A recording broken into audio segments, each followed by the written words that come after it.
Hi hello నమస్తే. ఈ video వచ్చేసి నేను పనికి వెళ్తూ వీడియో తీస్తానండి. మా పచ్చని పొలాలు అలాగే మా విలేజ్ ఎలా ఉంటుందో ఏంటో. ఇవైతే పొలాలేనండి. పొలాలు చూసుకుంటూ స్టోరీ వినండి. స్టోరీ వచ్చేసి కంటిన్యూ అండి. స్టోరీ ఫస్ట్ నుంచి విన్న వాళ్ళు మన ముందు వీడియోలు చూసినట్లయితే స్టోరీ ఉంటుందండి. చాలా బాగుంటుంది. మళ్ళీ చిగురించిన బంధం. ఇప్పుడైతే స్టోరీలోకి వెళ్ళిపోదాము. సహస్ర నిన్ను కనీసం ఒక్క మాట అడిగి తెలుసుకుని మెచ్యూరిటీ ఆ రోజు నాకు లేకుండా పోయింది కార్తీక్. నా బుర్రలో నేనే ఏవేవో ఊహించుకునే నా లైఫ్ ఎక్కడ పాడైపోతుందో అన్న ఒక గుడ్డి భయంతో అతిపెద్ద తప్పు చేశాను కార్తీక్. చిన్నగా నవ్వాడు. అందరూ మనుషులు ఒకలాగే ఉండరు సహస్ర. నీ కెరియర్ని సపోర్ట్ చేసేవాడిని నేను అయ్యుండేవాడిని. అదే నా బాధంతా దగ్గర స్వరంతో అంది సహస్ర. నిన్నటి నుంచి నిన్ను చూస్తుంటే నీ మాటలు వింటుంటే నేను ఎంత అజ్ఞానినో ఎంత పెద్ద తప్పు చేశానో అర్థమవుతుంది. ఒక చెడ్డ లైఫ్ నుండి తప్పించుకున్నాను అనుకున్నాను. ఒక మంచి మనిషిని ఒక అద్భుతమైన జీవితాన్ని నా చేతులారా దూరం చేసుకున్నానని ఇప్పుడు రియలైజ్ అవుతున్నాను. సహస్ర అలా డైరెక్ట్గా మనసులో మాట చెప్పేసరికి కార్తిక్కి కొద్దిగా ఆశ్చర్యం అయింది. కానీ వెంటనే తేరుకుని వాతావరణాన్ని కాస్త తేలికపరిచాడు. కమాన్ సహస్ర, మరీ అంతలా ఊహించుకోకు. ఆ రోజు ఆ పెళ్ళి జరిగి ఉంటే ఈరోజు మనం ఇలా ప్రశాంతంగా మాట్లాడుకునే వాళ్ళం కాదో లేదో. రోజు గొడవలు పడుతూ విడాకులు దాకా వెళ్ళేవాళ్ళమేమో ఎవరికి తెలుసు. పోగొట్టుకున్న దాన్ని గురించే పదే పదే ఆలోచించడం కన్నా దేనికైనా రాసిపెట్టి ఉండాలి అనుకుని వదిలేయడం బెటర్. మన జర్నీ ఈరోజు ముగిసిపోతుంది అని రాసిపెట్టి ఉందేమో. మరి ఇప్పుడు కలిసి చేస్తున్న ఈ ప్రయాణం ఏంటి అని అడగాలనుకుంది సహస్ర. కానీ ఆ మాటలు గొంతులోనే ఆపేసుకుంది. ఇంతకీ నువ్వు వైజాగ్ వెళ్తున్నావు, ఎందుకు వెళ్తున్నావు చెప్పలేదు. ఆఫీస్ పనా లేక పర్సనల్ పనా? టీ కప్ పక్కన పెడుతూ క్యాజువల్గా అడిగాడు కార్తీక్. సహస్ర తల పక్కకు తిప్పి అతని వైపే చూసింది.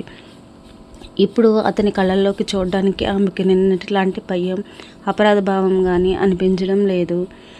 ఆఫీస్ పని, digital content create and bonding మీద ఒక కాన్ఫరెన్స్ ఉంది. నేను ఢిల్లీలో ఒక యాడ్ క్రియేట్ చేసి హెడ్గా చేస్తున్నాను. ఈ event brand promotion, YouTube strategies ఇవన్నీ నా టీం చూసుకుంటుంది. ఆ కాన్ఫరెన్స్ కోసమే వైజాగ్ వెళ్తున్నా వివరించింది. గ్రేట్. అప్పట్లో నీకు ఇలాంటి ఫీల్డ్ మీద ఆసక్తి ఉండేది కాదు. నాకు ఎవరు చెప్పలేదు. కొంచెం ఆశ్చర్యంగా అన్నాడు కార్తీక్. సహస్ర చిన్నగా నవ్వి, అప్పట్లో నాకు వచ్చిన జాబ్ ఆఫర్ ఒక చిన్న ఏజెన్సీ కార్తీక్. ఆ ఆఫర్ వదులుకోవడం ఇష్టం లేక కదా ఆ రోజు అలా వెళ్ళవలసి వచ్చింది. అక్కడే నా జర్నీ స్టార్ట్ అయింది. ఆ తర్వాత అందులో వర్క్ చేస్తూనే నా ఇంట్రెస్ట్ కొద్దిగా కనెక్ట్ చేసి క్రియేషన్, బాండింగ్ వైపు మారాను. 5 ఏళ్ళు ఎంతో కష్టపడ్డాను. ఫైనల్గా ఈ పొజిషన్కి చేరుకున్నాను. కార్తీక్ చిన్నగా నవ్వాడు. ఏది ఏమైనా నువ్వు అనుకున్నది సాధించావు సహస్ర. ఈ 5 ఏళ్ళలో నువ్వు ఎంత కష్టపడి ఉంటావో నీ మాటల్లోనే తెలుస్తుంది. I am happy for you అన్నాడు కార్తీక్ ప్రశాంతంగా. ఆ మాటలు ఆమెకి ఎంతో రిలీఫ్నిచ్చింది. మరి నువ్వు నిన్నటి మాటల్లో హైదరాబాద్, వైజాగ్ 2 చోట్ల బ్రాంచులు ఉన్నాయని చెప్పావు కదా. ఆఫీస్ పని మీద హైదరాబాద్ వెళ్ళావా అని అడిగింది సహస్ర. అవును, హైదరాబాద్ బ్రాంచ్లో ఒక ప్రాజెక్ట్ ఫైల్ స్టేజ్లో ఉంటే అది చెక్ చేయడానికి వెళ్ళి వస్తున్నాను. పని అయిపోయింది, మళ్ళీ ఇంటికి రిటర్న్ అవుతున్నాను అన్నాడు కార్తీక్. ఇలా ఇద్దరు వాళ్ళ కెరియర్ గురించి క్యాజువల్గా మాట్లాడుకుంటున్నారు. ఒకప్పుడు జ్ఞాపకాలు వదిలేసి ఇద్దరు మెచ్యూరిటీ వ్యక్తుల్లాగా వాళ్ళ సంభాషణ కొనసాగుతుంది. సరిగ్గా అప్పుడే సహస్ర ఫోన్ రింగ్ అయింది. స్క్రీన్ మీద అమ్మ అని పేరు చూసి ఆమె ముఖంలో కాస్త కంగారు కనిపించింది. పక్కనే ఉన్న కార్తీక్ వంక ఒకసారి చూసి ఫోన్ సైలెంట్లో పెట్టింది. కాల్ కట్ చేసింది. కార్తీక్ అది గమనించాడు. ఫోన్ కట్ చేసావేంటి? అమ్మ నుంచే కదా మాట్లాడవలసింది సహస్ర నిట్టూరుస్తూ ఫోన్ పక్కన పెట్టి. అవును కార్తీక్, మామూలుగా అయితే మాట్లాడేదాన్ని, కానీ నిన్న రాత్రి నువ్వు చెప్పిన విషయాలు విన్నాక ఒక్కసారి మా అమ్మ నాన్న ప్లేస్లో ఉండి ఆలోచించాను. నా కూతురి పెళ్లి పేట్ల మీద నుంచి వెళ్ళిపోయింది. ఆ రోజు ఆ బంధువుల మధ్య వాళ్ళు ఎంత అవమానపడి ఉంటారో ఇప్పుడు నాకు అర్థమవుతుంది.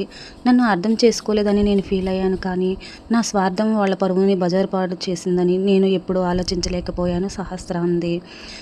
గొంతు వణికింది.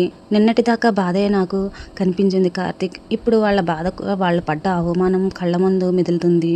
ఈ గిల్టీతో ఇప్పుడు నేను ఏమీ జరిగినట్లు అమ్మతో క్యాజువల్గా మాట్లాడే ధైర్యం నాకు రావట్లేదు. అందుకే కాల్ కట్ చేశాను. కార్తీక్ కొద్దిసేపు సైలెంట్గా ఉండి ఆమె ఫోన్ వైపు చూస్తూ అన్నాడు.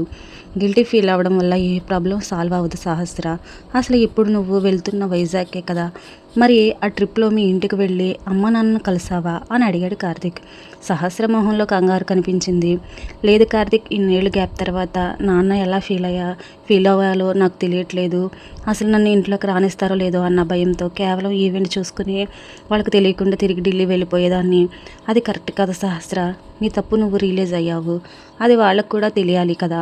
ఇప్పుడు వాళ్ళకి కావాల్సింది నువ్వు గిల్ట్ ఫీల్ అవుతున్నావా, వాళ్ళకి దూరంగా ఉండిపోవడం కాదు. వాళ్ళ కూతురు మళ్ళీ వాళ్ళ దగ్గరికి రావడం. ధైర్యం చేసి ఒక అడుగు ముందుకు వేయి. ఇంటికి వెళ్ళు. మీ నాన్నగారి అరిచిన పడు. కోపం వెనక ఉన్న ఆయన బాధే కదా. ఒకసారి మనస్ఫూర్తిగా మాట్లాడు. నీ మనసులో భారం అంతా దిగిపోతుంది.